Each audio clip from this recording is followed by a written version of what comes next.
बताओ शहर मदीना कैसा है।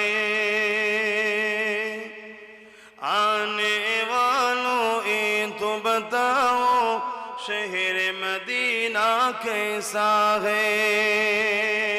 सर उनके कदमों में रख कर झुक कर जीना कैसा है। आने वालों ये तो बताओ शहर मदीना कैसा है।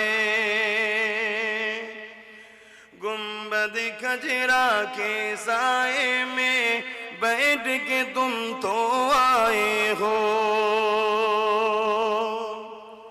আমার যুবক ভাইরা, এই বয়সে হজ করতে যেতে হবে, বলেন ইনশাআল্লাহ।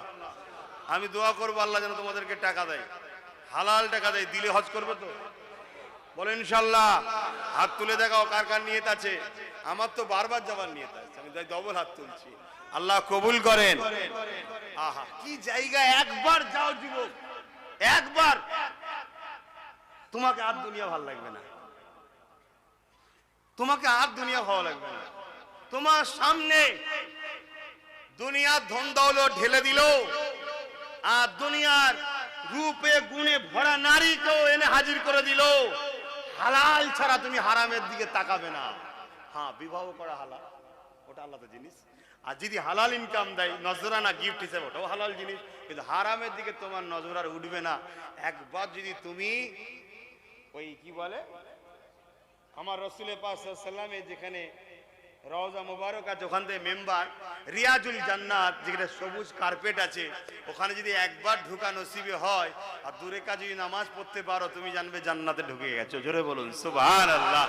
আর তুমি দূরে কাজ জান্নাতের মধ্যে নামাজও পড়লে, জোরে বলুন সুবহানাল্লাহ। কি জায়গা। তুমি হয়তো ভাবতে পারো যে অনেক হাজী সাহেব হজ করেছে, বদমাইশি করছে।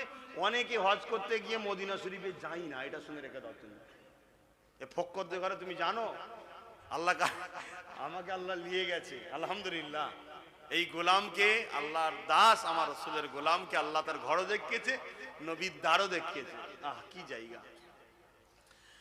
তাই বলছে আনে वालों ये तो बताओ शहर मदीना कैसा है।